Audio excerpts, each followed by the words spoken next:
Well, hello, good evening, and welcome to the program. This is Daily Politics on Trust TV. I'm Abdullahi Ahmed. Thank you most kindly for joining us. Tonight, we turn to Nigeria's rising federal allocations, now crossing the 2 trillion naira mark in monthly disbursement to the 3 tiers of government.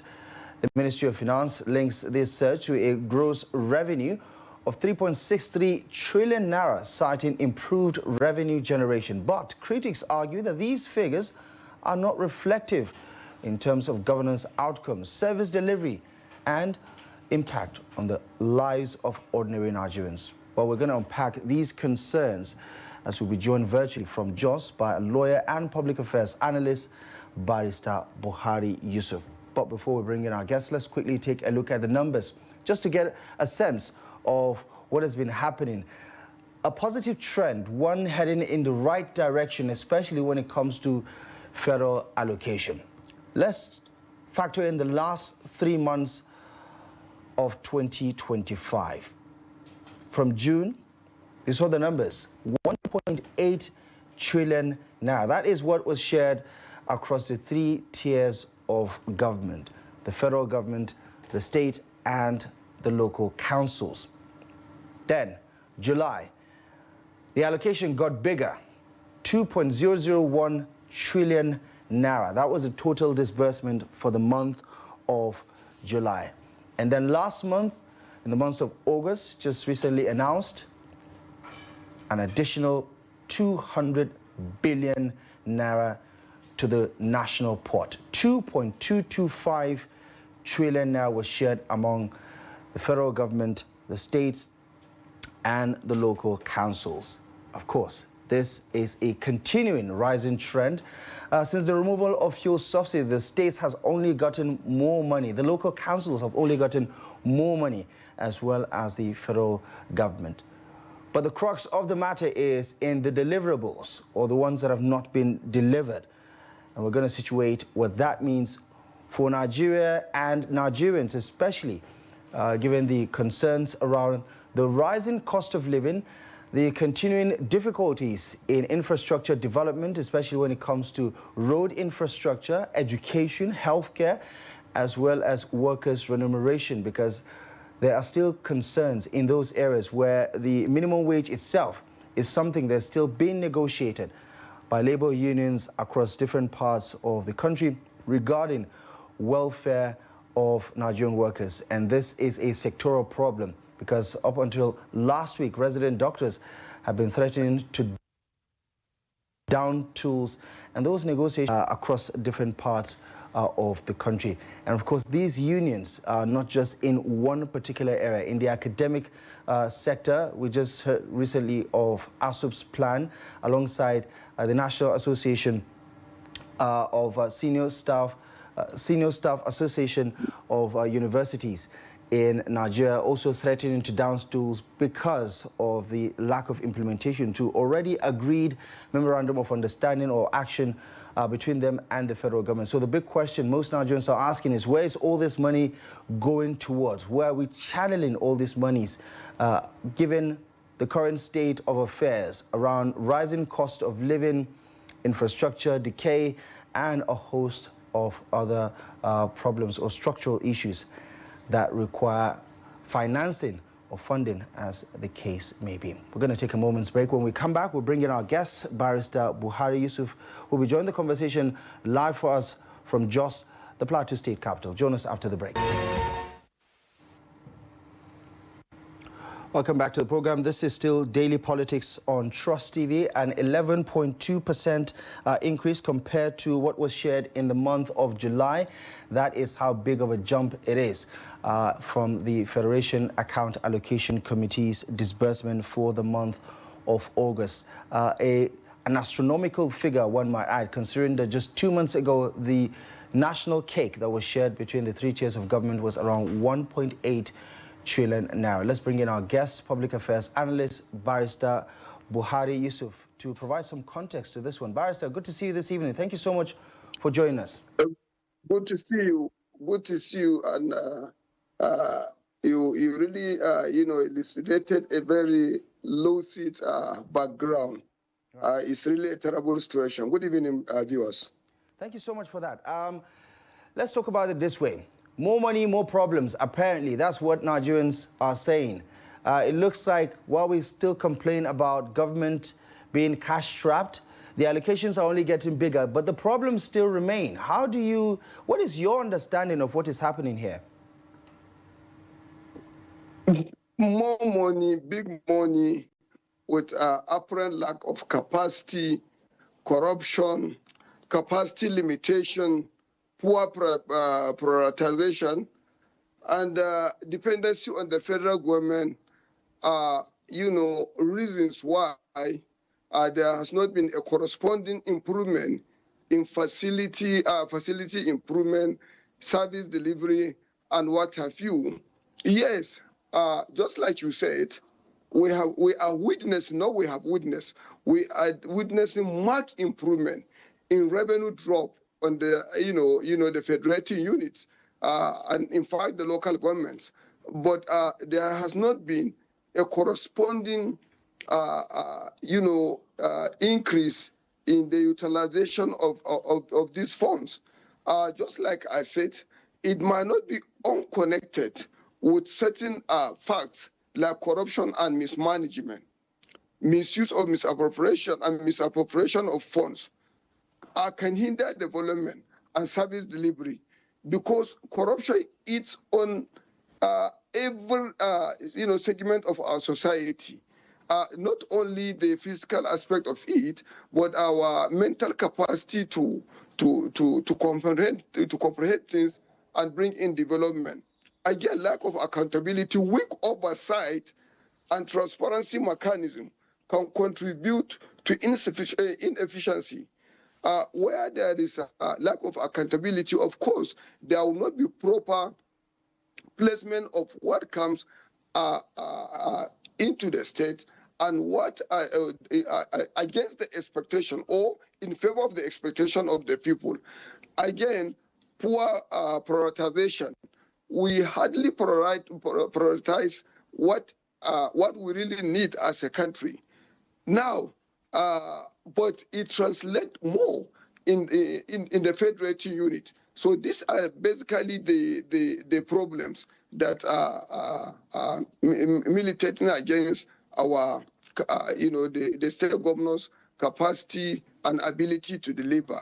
Well, I wouldn't want to say all of the state government. There are some semblance of improvement, a marked improvement in some states, but majorly there has not been a corresponding increase, just like I said, in service delivery. Again, this culture of depending on federal government, it creates this permanent psyche in us that what we do not do out of political patronage, we might get it from the federal government. That again is militating against our drive towards development. Right. And let's talk about what this means for Nigerians who are listening to this analysis, the conversations, and getting introduced to the facts of the matter. It's always been more money since that famous announcement on May 29, 2023, when the president said subsidy is gone. We're no longer paying subsidy. That means we have a lot more money now to share across the 3 tiers of government, a lot more money to invest in infrastructure, a lot more money to do other things that are on the priority list of the government at the national, at the subnational level. It's militating against our drive towards development. Right. And let's talk about what this means for Nigerians who are listening to this analysis, the conversations, and getting introduced to the facts of the matter.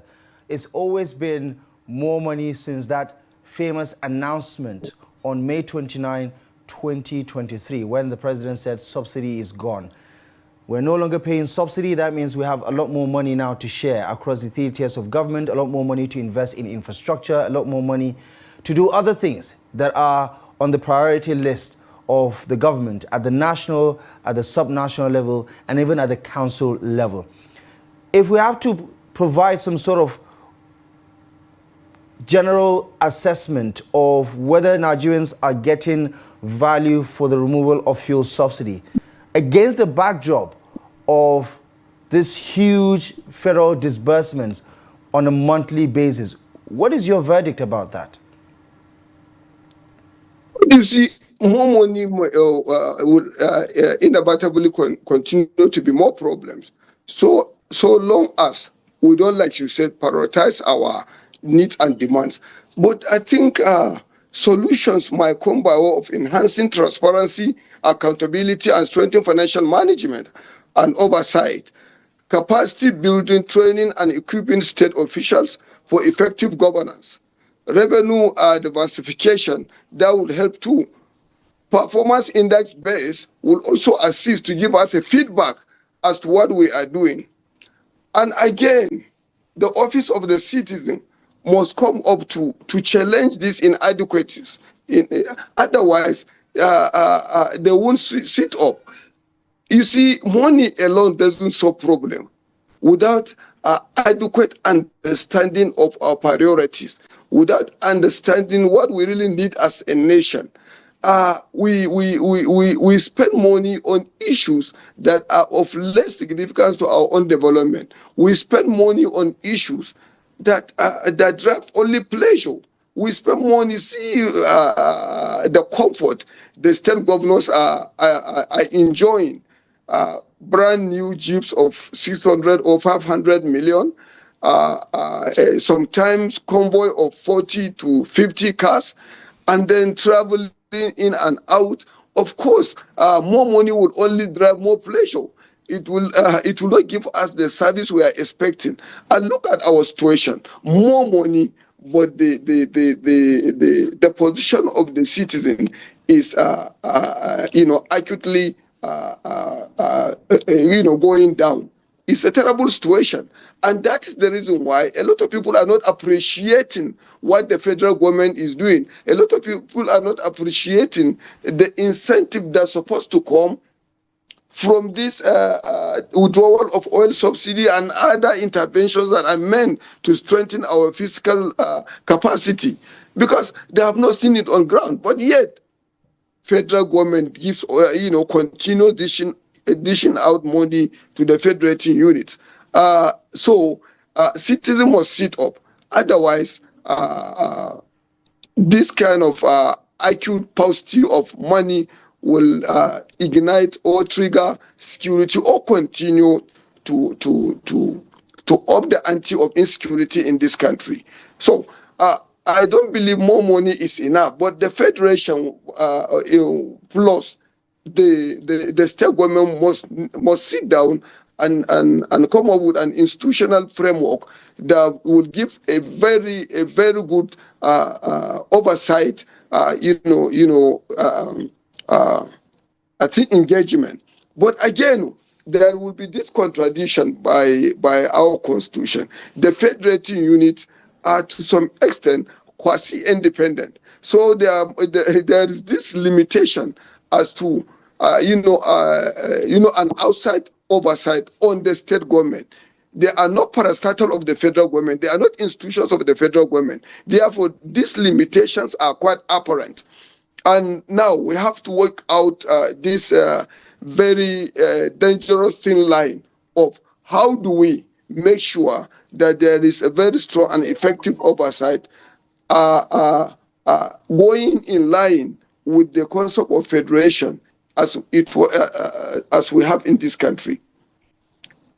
Right, and let's talk about another apparent contradiction, because according to the Debt Management Office, while these states are making a lot more money or having a lot more financial resources at their disposal because of this more than 200% increase or 300% increase, I mean, depending on which state you're looking at, since the removal of fuel subsidy, 31 states have a huge debt stock that has ballooned despite this increasing federal allocation. I mean, 31 states' domestic debts alone hit around 2.57 trillion naira in the month of September. This is according to the Debt Management Office. I beg your pardon.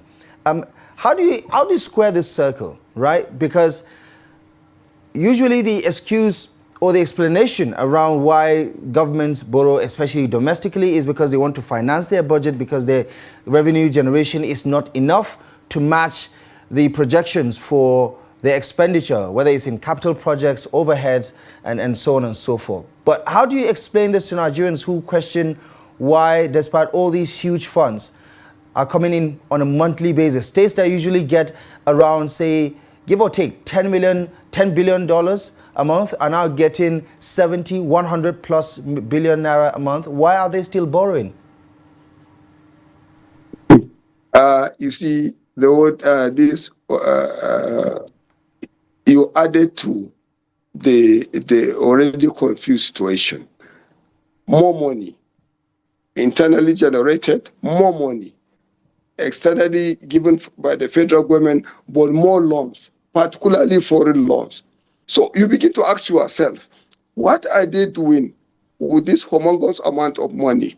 What are they doing with these revenues that are coming from all the angles? And in fact, there are a lot of state governments that have not, in fact, agreed to increase the salaries of their state workers. With all the debate, with all the contestation and what have you, there has not been any marked improvement in what the civil servant gets in these respective states. Now, you see, I don't know what to really offer here, but I can only say that I think we need to come with a framework that may be legally based to make sure that a direction is given as to how these monies are going to be sourced out from outside, because a lot of them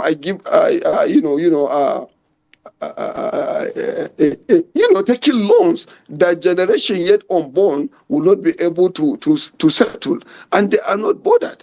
And I think it's simply because there's no serious consequences. We only talk about corruption, but corruption is there too when you take a loan and it cannot be traced. Corruption is there too when you go out and pick money and spend it, and there is no any traceable direction or documentation that will give us a direction of what it was used for. Again, is that issue of lack of patriotism. Again, is that issue of corruption. Corruption has eaten deep into our system, and we lack even the normal empathy of a human being to address issues. Look at the insecurity. Look at the way farmers are getting it too bad. But the state government and of course the federal government need to really sit with them and to ask them this question. It's a legitimate question as to what they are doing with these monies. Agreed, there are a few states that are giving some semblance of improvement in their performance and service delivery, but obviously majority of them are nothing to show for it. So we are in a situation where more revenues are coming, more revenues internally are generated, more loans are taken, and with absolute absence of service delivery to show for it. It's a dangerous situation. Right, and of course, more money, more borrowings. The only thing that Nigerians are not getting more of is the deliverables that they need to live better lives. At least that is the verdict of some Nigerians. But also, you are right. Another tier of government that has been in the shadows for far too long. I mean, the Tinubu administration, or the president precisely, has at some point wanted to make a statement by ensuring that local council autonomy is something that his administration will bring about in practice. I mean, they secured that Supreme Court verdict, even though implementation itself has been lagging to a certain extent. I mean, some state governments have, beaten their chest to say that, listen, we've given the local councils full autonomy. And we've seen those councils from the month of June, for instance, get around 444 billion naira, and then in the month of July got over 600 billion naira. The last month of August, they got even more than that from the over 2 trillion naira that was shared. What about the local councils? Is that something that we should put the microscope on, where issues around sanitation, issues around primary health care, issues around remuneration for teachers has been, a burning issue that remains unaddressed. You see, yes, there was this locus classico from the Supreme Court about the independence and what have you with the local government. But I knew after that judgment that implementation of and enforcement of that judgment would be pretty difficult because over the years, the local governments appear to be an appendage of the state. They nominate who they want to contest election. If election is going to be contested and be won, they have the apparatus of appointment to the local government ministry, the DPMs and what have you. And these are the elements that are supposed to take care of the local government activities and functions. Secondly, elections are not seriously conducted. This is about the worst scenario in terms of election in Nigeria, the local government. And I think that informed the reason why a lot of people are now calling for the inclusion of local government elections among the mandate of INEC. And I remember very well when we had it that way, I think 1990, 1992 up to maybe 1933, if I am correct, we saw the performance of local government because there was this political, differences, and there was which occasion competition, and we have seen result. But you see what is going on. Every state that conduct local government election, the state wins almost everything, and is not giving room for a proper practice of democracy. And and I thought with the position taken by the Attorney General of the Federation, and of course the excitement exhibited by the President, I thought action would have followed, and then would have seen changes. But local governments are just there as departments of the states, and until and unless these issues are addressed, we will not move anywhere. A lot of people do not know that local government has more micro functions than the state. They do the issue of abattoir, sanitation, culvert, dispensaries, maternities, and a lot of functions. The chieftaincy department and what have you. If we take this away from the state are largely left without much to do, but they are taking not just their own revenue, but together with the local government revenue, and that is why the distribution, our wealth distribution, is limited to these people that controls it. Is not dripping to the way down where the masses are, because the state governor and his cabinet are up there. The local government chairman are virtually appointed by him. So there is no serious communication. The detachment with the masses is so obvious and apparent. And I think we need to really look at this. And it's not the absence of law to take care of it. No, what we have in abundance is circumventing the laws. When you look at the position of the Constitution as regards to local government, honestly, there is no reason for this friction. There is no reason for this, political miasma. There is none. But we create them. We always observe the laws in the breach. We always, bend the law to have what we want.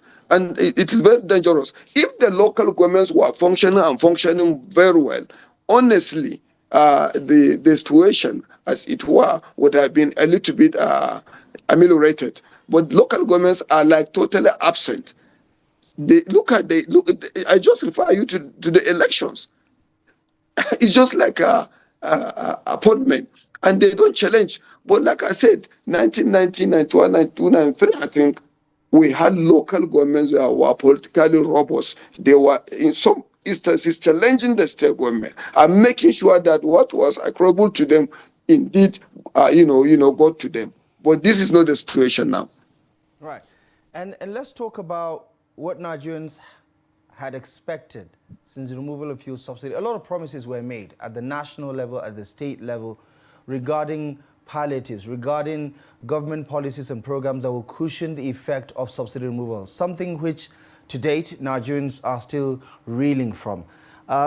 From your interaction, from your observation, from your understanding of what is happening at the state level, whether it is subsidized transportation fare because of the quote-unquote CNG transportation that is supposed to at least give Nigerians an alternative from the exorbitant amount that they usually pay for public transportation, or what's supposed to be in the agricultural sector, for instance, in the cost of agri inputs that could impact the cost of food prices. How would you assess what has been done in the area of palliatives to cushion the impact of subsidy removal, which many Nigerians are still being impacted by? You see, when we didn't have any different or approach, different model, all the presidential aspirants, considered to that idea of removing the subsidy.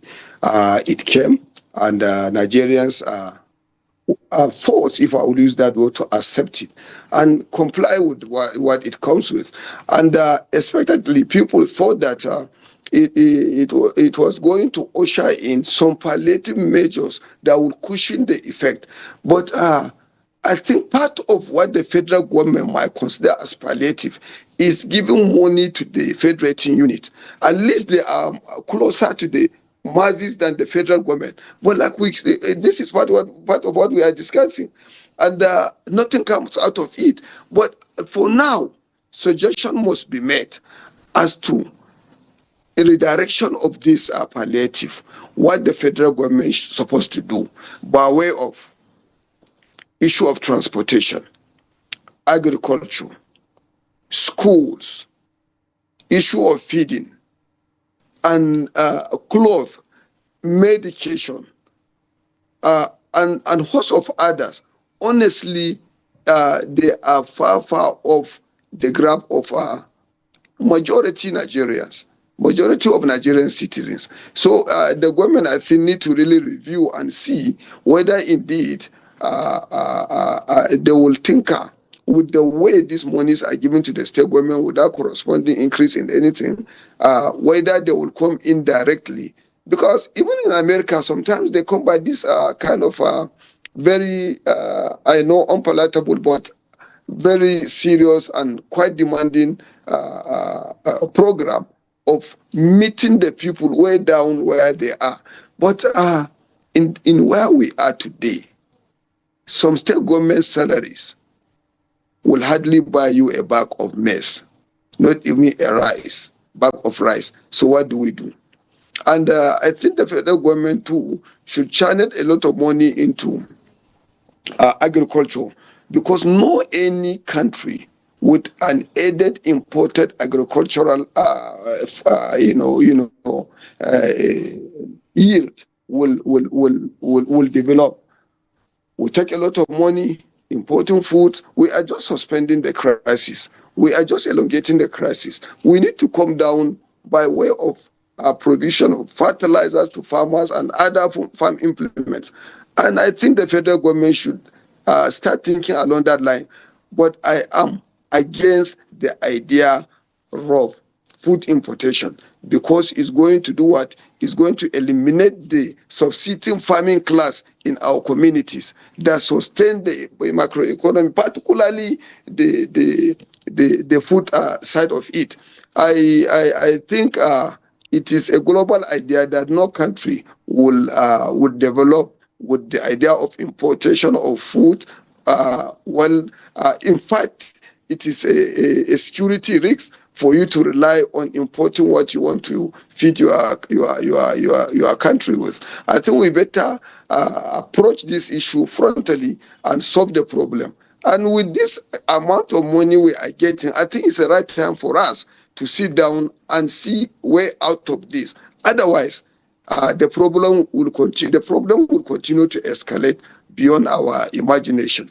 Food security is the biggest, the most important security of any country. That is why no country that what's its name that will rely on importation. It might be for a temporary measure, but it has never been a permanent measure in any the economic sense. Right. And Barrister, let's talk about some of those temporary measures that the administration, especially at the federal level, because we've also seen the state governments re-echo that same sentiment around palliative measures. Now, we access some 800 million US dollars from the World Bank as part of that safety net program to cushion the effect of subsidy removal. And within the last 24 hours, the federal government made the announcement that so far it has disbursed a total of 330 billion naira to 8.1 million households across the country under its National Social Safety Net program, aiming to cushion the effects of the ongoing economic reforms of the administration. I don't know if you know any from your locality, or perhaps maybe the people around you are not on that register and do not need that 25,000 naira handout to survive on a daily basis. But do you think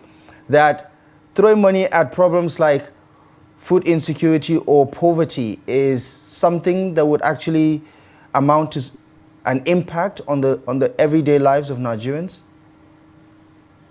I don't know. I have not seen anybody close to me who benefit, but I want to say that let me be very cautious that maybe the process is on. But again, 25,000 naira is nothing today in this country. And like I said, why can't we mobilize this amount of money into food production using the subsisting farmers, have a program of action that will reach them, that will at least support them? You see, a lot of us, our friends that are outside of the problems, they don't understand. In fact, issue of tractors and what have you, in this fuel energy problem is not the way to go. There are modern farming system and structures that come up that within a limited hectares of land, yields are produced bigger than what you have in hectares. But the approach it has always been the problem. You see, when a farmer buys fertilizer just last season, 70,000 naira, and then marshal it to the production of maize, how can he compete?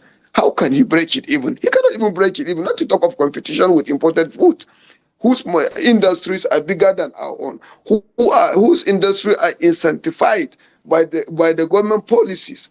I think we need to sit down. I think there should be called for emergency in our agriculture. A properly fed society is prone to little problems. But where you have problems of feeding your country, you have problems that you cannot be able to control. And the approach, sometimes is a little bit elastic.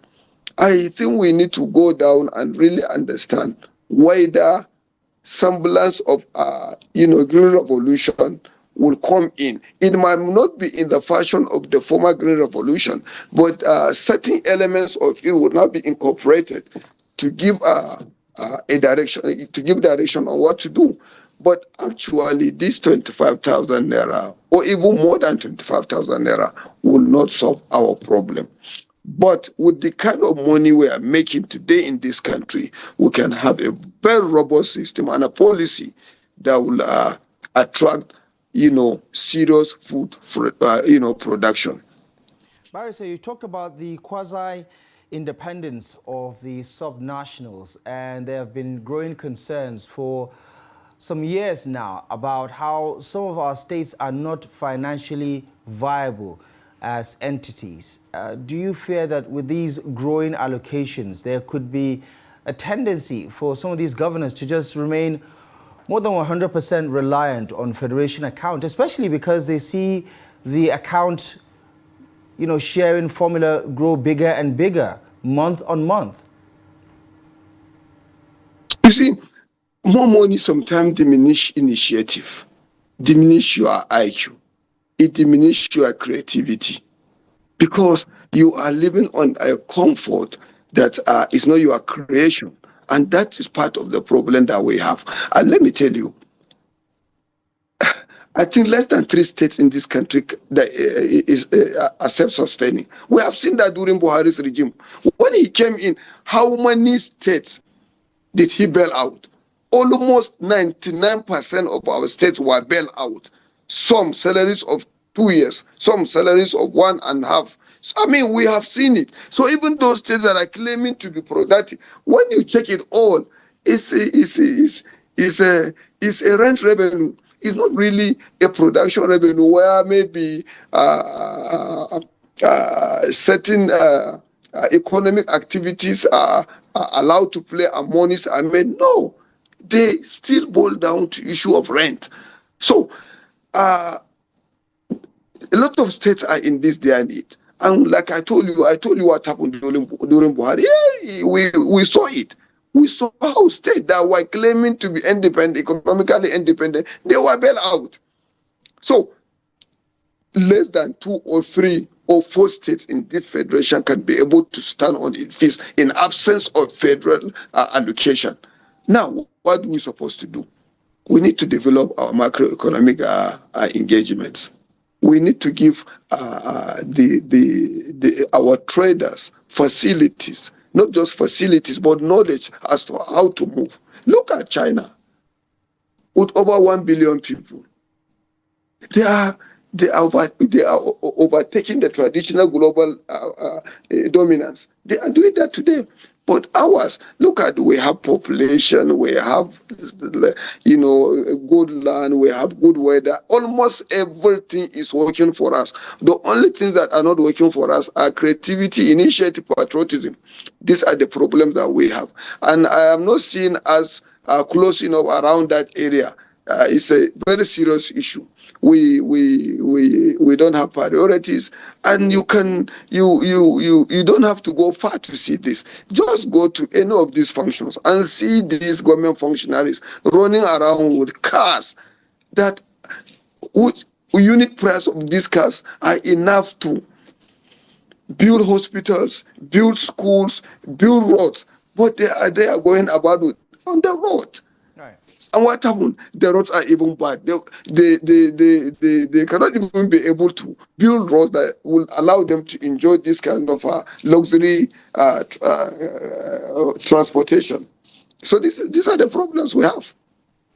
Some critics of the state governors have pointed to this apparent competition between the governors around what some may consider vanity projects. We've seen a lot of flyovers over the last 2, 3, 4 years, give or take, across all the states, whether it's in the north or in the south. And for the most part, you're talking about states with a poverty rate of 70 to 80% in most of the cases. How, in your view, can the people effect a revisit of what is a top priority, for instance, beyond just the beautification of some of these state capitals? You see, there was a time when state governors were using stationaries to divert public funds. Today, the end thing is about flyovers. It is becoming like a fashion. And do you know the reason why? It is a project that you cannot be able to ascertain the financial involvement, and it is quicker to make return. And just like you said, just to create this facade of development, while the villages are left unattended. Other serious issues are left unattended. And I don't know when this mad rush for flyovers really, come to us. Now, that's the only development. We have, I know of a governor who is today at the national level. All he thought of then was to build flyovers. And that's what he's proud of. The macroeconomic activities in that state, very zero.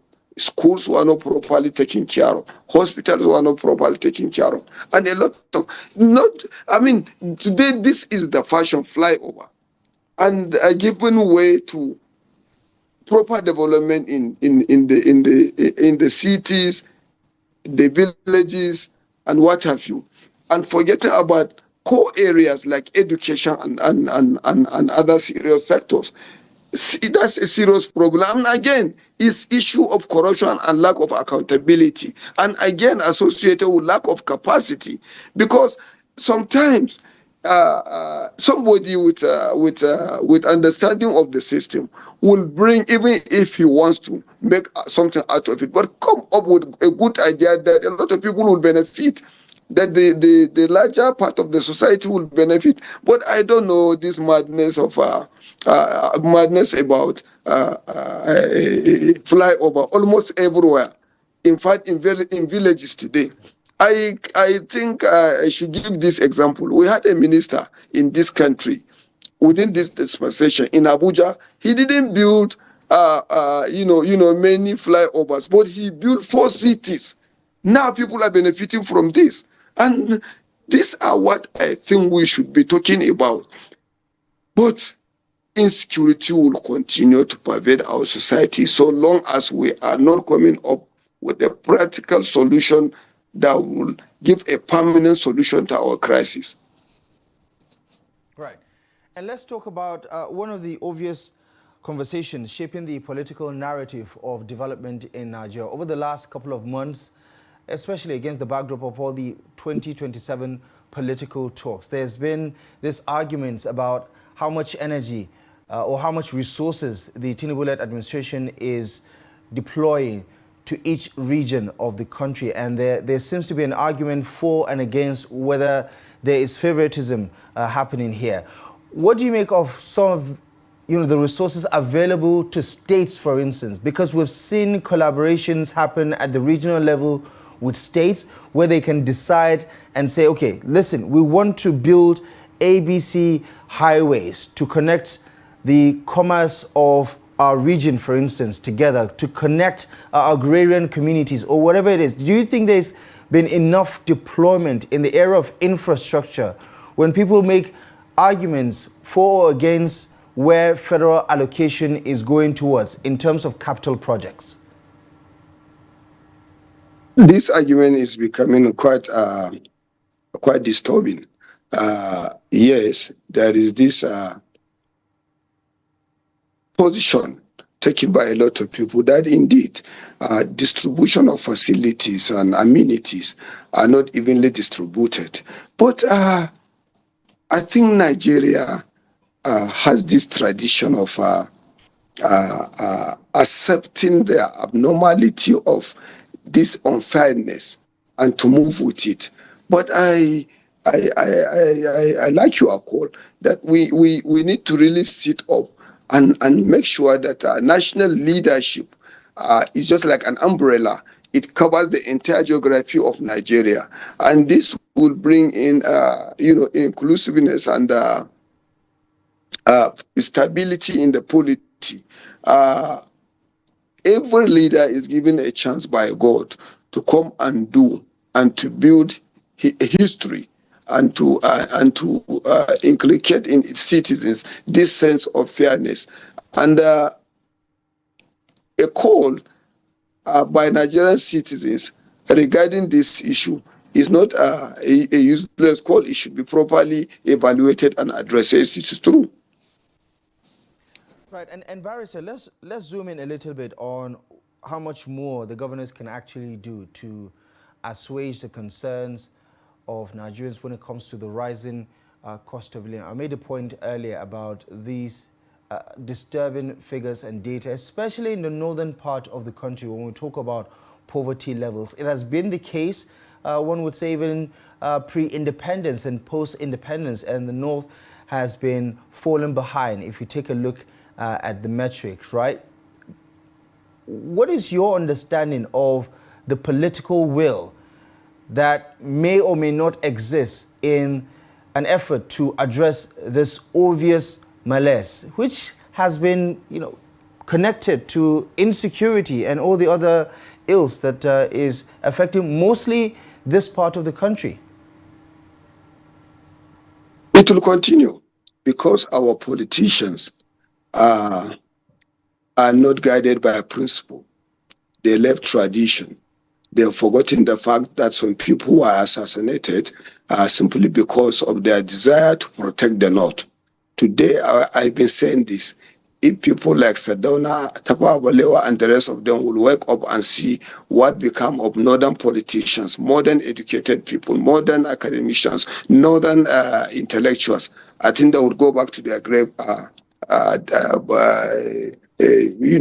dead again. We've lost a lot. And the most disturbing aspect of it all is like we are not retracing our steps. We've lost during the government of Obasanjo, which was a creation of the North. We couldn't be able to assert our presence. We created the government. We gave our vote and what have you. But at the end of it all, there was nothing to show for it.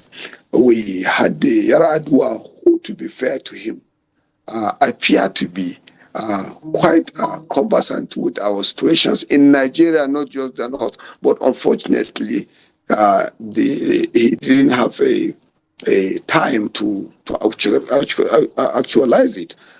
The Jonathan era came, you remember what happened. And again, it's simply because we were not able to assert our political relevance. And at the end of it all, we were just donated Almajiri project. What happened again? Buhari came. I remember what Moshe Dayan said, that you don't give presidency to somebody that has been in prison. Sometimes you lose focus. Buhari's government came and taken over by people who largely advocated government and policy institutions for a pretty long time. Now we are here. We didn't bargain. We didn't protect the politicians and the elites. And the complaint today is an afterthought because our so-called first-class politicians were busy campaigning and agitating for presidential seat, and they couldn't be able to come up with a comprehensive approach to this kind of political discussion with the office holder. So sometimes you are not even the blame shouldn't go to the president, because if he is not introduced to the real problem, he's not a northerner. How would he solve the problem? Look at the way they are writing. They are running from pillar to post with that. And 27, just like you said, 2027 is approaching. The confusion is still there.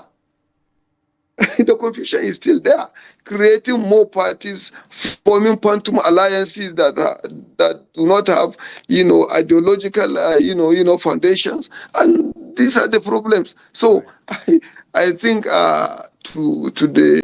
to this part of Nigeria that is called North, it's a very, situation that is quite bad and quite dangerous. Right. And finally, and it is our making, to be candid. It is our making. Right. Finally, Barrister, just to get your final thoughts on this one.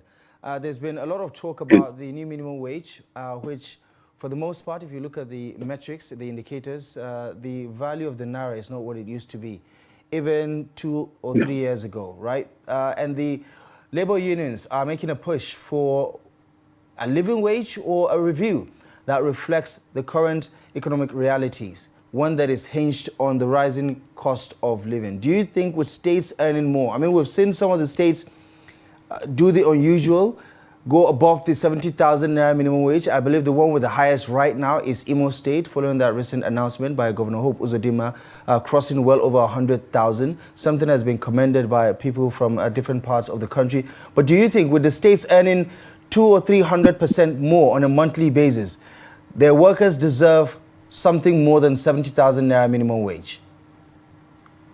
Honestly, more money will bring more problems. We've discussed this with you.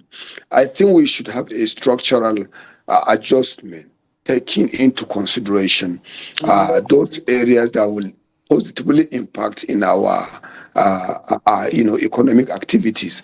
I agree. The collapse of the value of naira must elicit an increase in the wages of our workers. But again, the union too, they are just they are not any different from our Nigerian politicians. They talk and talk. At the end of it all, when you ask them, if I can ask you now, right from Obasanjo up to today, what has the union done to assist, to alleviate the problem of the workers? And in developed societies where democracy is is seriously developed, unions are not just for wages, are not just for workers. They are for what? To give a moral direction to the activities and actions of government. But here in Nigeria, what we have as unions are just agitators of wages. And at the end of it all, that one too, they are not making any progress. There is no any progress for you to show. So sometimes there is this allegation that in fact they are the second name of the government. And I think we should begin to beg the government to redress these issues, forget about the unions. I'm sure the unions will not appreciate being called agitators of wages, but of course, Barrister, I don't expect them to appreciate, but I know they know that this is the truth. They know it. Okay. We are not talking about salaries. We are talking about improvement in our collective, welfare. Like I said, in other countries, unions give moral direction to governance and government. Unions insist that the right thing must be done, but not about wages alone. Barrister Buhari Yusuf, thank you so much for joining us on the program. Appreciate the analysis. Thank you so much for stopping by on Daily Politics. Happy to be with you, and I really appreciate this opportunity. Thank you so much for joining us. And that is a wrap on tonight's edition of the program. Daily Politics returns tomorrow live and exclusive on Trust TV at 8 p.m. I'm Abdullahi Ahmed. From myself and the rest of the team, thank you for joining us. We'll see you next time.